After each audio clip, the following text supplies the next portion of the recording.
File చేయడం జరిగింది. 2011 అప్పట్లో ఎన్నో ఆశలు పెట్టినా చూపించినా కూడా నన్ను అప్రూవర్గా మారమని ఎంత బలవంత పెట్టినా కూడా దైవాన్ని నమ్ముకున్నటువంటి ఒక వ్యక్తిగా, ఆ కుటుంబానికి సన్నిహిత సంబంధాలు కలిగినటువంటి వ్యక్తిగా నేను అప్రూవర్ కావడానికి నిరాకరించాను. ఆ రోజు పరిస్థితే ఈరోజు కూడా. ఎటువంటి పరిస్థితుల్లో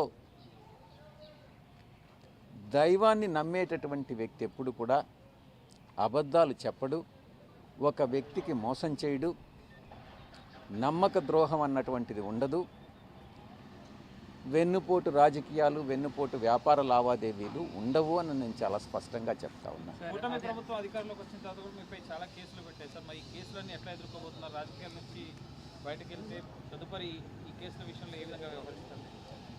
కూటమి ప్రభుత్వం అధికారంలోకి వచ్చిన తర్వాత నా మీద మొట్టమొదటిగా పెట్టినటువంటి case Kakinada seaports limited case.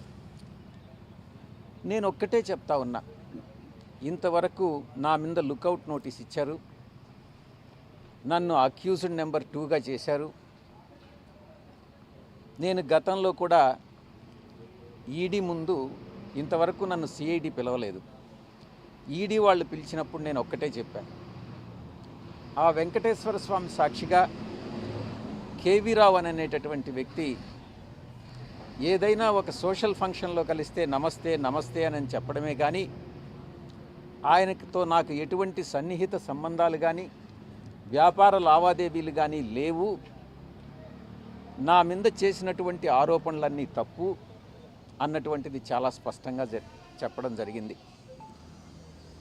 నేను వెళతాను, ఆయన్ని రమ్మనండి, ఆ దేవదేవులైనటువంటి వెంకటేశ్వర స్వామి మీద ప్రమాణం చేస్తాము అని మరొక్కసారి మీ ముందు నేను చెప్తా ఉన్నా, కేవీ రావు గారు చెప్పేది నిజంగానైతే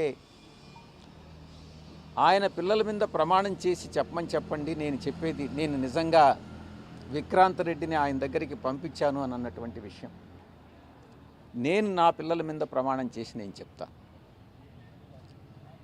నాకు కాకినాడ సీపోర్ట్ విషయంగా ఆ ట్రాన్సాక్షన్ గురించి ఏ రోజు నాకు ఎవ్వరూ చెప్పలేదు, నాకు తెలియదు.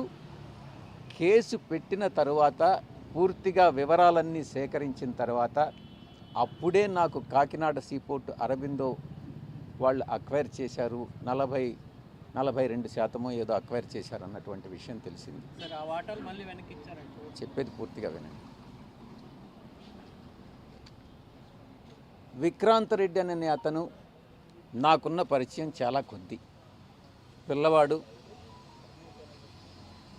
ఎక్కడైనా కనపడితే ఎలా ఉన్నావు విక్రాంత్ అంటే ఎలా ఉన్నావు అన్నటువంటిదే కానీ విక్రాంత్ రెడ్డికి నాకన్నా ఎక్కువ పరిచయాలు ఉండేటటువంటి వ్యక్తి.